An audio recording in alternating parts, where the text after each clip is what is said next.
مشاهدينا الفضل، طابت اوقاتكم. نشرة اخبار الفضاء الاريتريه لهذه الفتره يصحبكم فيها محمود عبد الله بكفاح، والتي نستهلها باهم وابرز العناوين.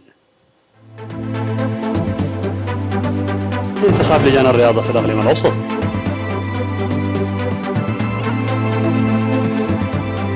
مدينه كرن تحتضن منافسات كره القدم لما دون 17 عاما. مديريه الدقيق تشهد انشطه تنمويه فاعله.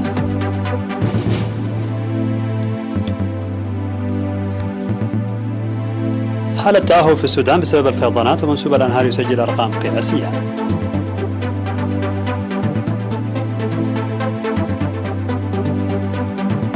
عباس في أنقرة بعد أسبوع من إعلان عودة العلاقات التركية الإسرائيلية. وأوروبا تواجه أسوأ موجة جفاف منذ 500 عام.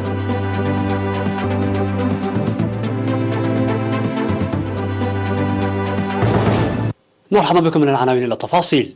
انتخبت 16 مديرية في الإقليم الأوسط لجان الرياضة في الفترة من الأول من يوليو وحتى 19 من أغسطس. وأوضح مسؤول قسم الثقافة والرياضة سيد اندرياس اسمرون في التقييم الذي جرى يوم 23 من أغسطس بأن إدارة الإقليم الأوسط تعمل جاهدة لجعل الرياضة شعبية بالتركيز على الأطفال، مشيرا إلى أن لجان الرياضة المنتخبة ستبدأ عملها من الأول من سبتمبر. وأشاد حاكم الإقليم الأوسط السيد فساي هايلي بلجان الرياضة التي خدمت لفترة طويلة، داعيا اللجان المنتخبة حديثا للعمل المتفاني من أجل تطوير الرياضة وتعاون الشعب معها. من جانبه أوضح مفوض الثقافة والرياضة سفير زمد تخلي بأن تطور الرياضة يأتي بوضع الأساس المتين وتعبئة القدرات وليس بالقفز، مناشدا بتنفيذ برنامج رياضة النشء جيدا والدفع بالجهود الشعبية للحصول على نتائج رياضية أفضل. ودعا المشاركون في الاجتماع لتقوية وتوسيع المشاركة الشعبية لتطور الرياضة وحل نواقص البنية التحتية. وقدمت الشهادات التقديرية للجان الرياضية المنتهية فترة عملها. ينظم الاتحاد الوطني لكرة القدم لأول مرة منافسات المنشط لما دون 17 عاما لفئة الإناث في مدينة كرن ابتداء من 23 من أغسطس تحت شعار مشاركة متساوية لتطور دافع.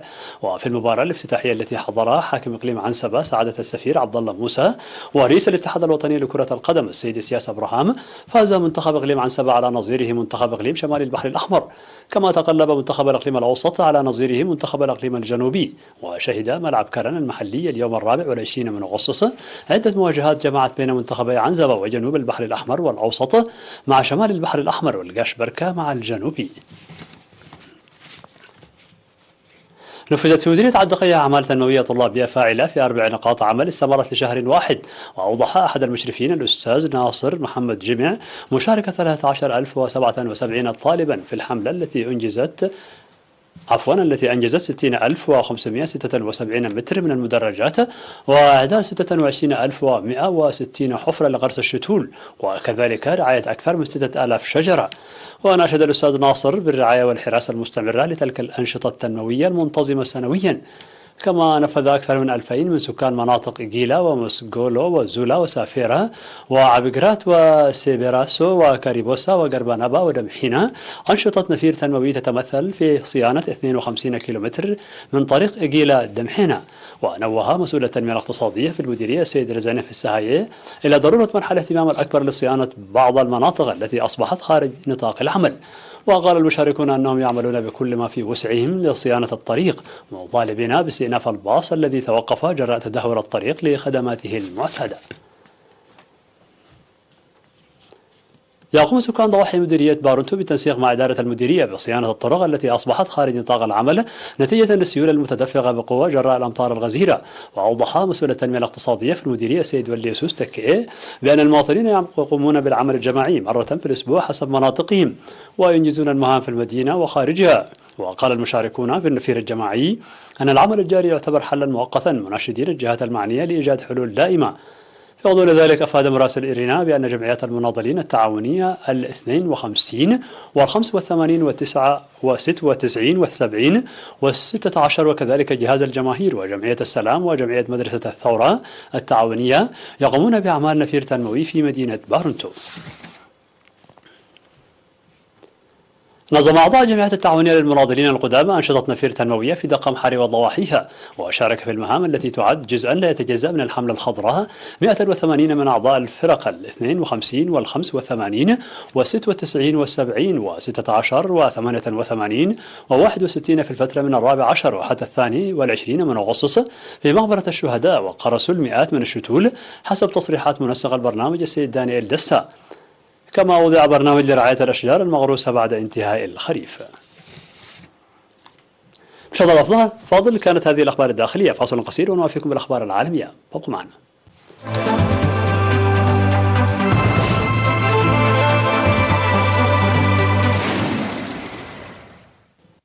بكم على الصعيد العالمي. أعلنت السلطات السودانية رفع حالة التأهب استعدادا لفيضانات متوقعة هذا الأسبوع بسبب هطول الأمطار الغزيرة وارتفاع منسوب الأنهار في البلاد إلى أعلى مستوى سجل منذ أكثر من 70 عاما.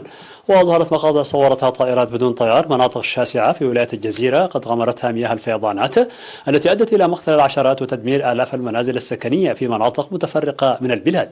وكان المجلس القومي للدفاع المدني في السودان ذكر أن أكثر من 83 شخصا قتلوا ودمر أكثر من 12,000 منزل بالكامل، فيما تعرض 20,000 منزل لتدمير جزئي، إضافة إلى تدمير عدد كبير من المرافق العامة والمتاجر جراء الفيضانات، والتي أدت أيضا إلى نفوق آلاف المواشي. وأعلنت السلطات حالة الطوارئ جراء الفيضانات في 6 ولايات هي غرب كردفان وجنوب دارفور والنيل الأبيض ونهر النيل والجزيرة وولاية كسلا. وصل رئيس السلطة الفلسطينية محمود عباس إلى أنقرة في أول زيارة له لتركيا منذ عام. وكان رئيس تركيا رجب طيب أردوغان في استقبال عباس بعد أسبوع من إعلان تركيا وإسرائيل عن إعادة العلاقات كاملة بينهما وعودة السفراء إلى البلدين. وكانت تركيا قد أعلنت سابقا أن إعادة تفعيل العلاقات الدبلوماسية مع إسرائيل لا تعني أنها ستغير سياستها في الشرق الأوسط، وستقدم تنازلات بشأن القضية الفلسطينية. واستدعت تركيا سفيرها في إسرائيل وقامت الأخيرة بالمثل عام 2018 إثر وفاة متظاهرين فلسطينيين في غزة. وبحسب محللين قد تشكل زيارة محمود عباس فرصة لتعيد تركيا التأكيد على دعمها لحلفائها.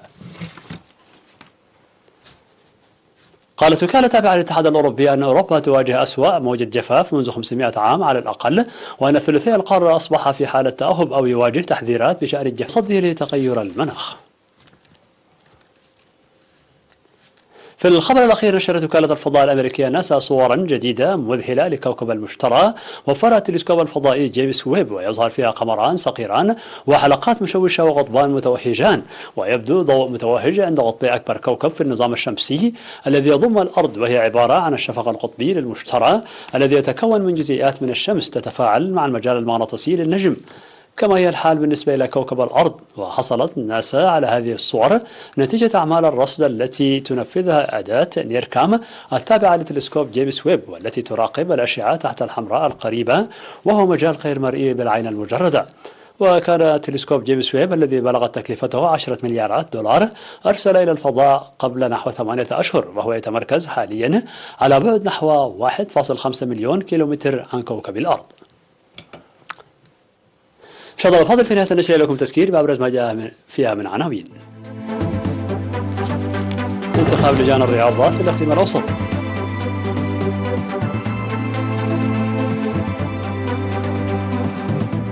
حاضرة إقليم عنسبة تحتضن منافسات كرة القدم لما دون 17 عاما. مديرية عد بقايع تشهد أنشطة تنموية فاعلة.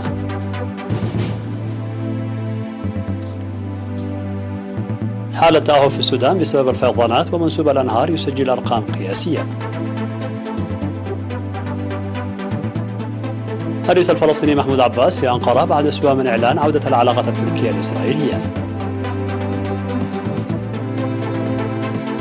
وأوروبا تواجه أسوأ موجة جفاف منذ 500 عام.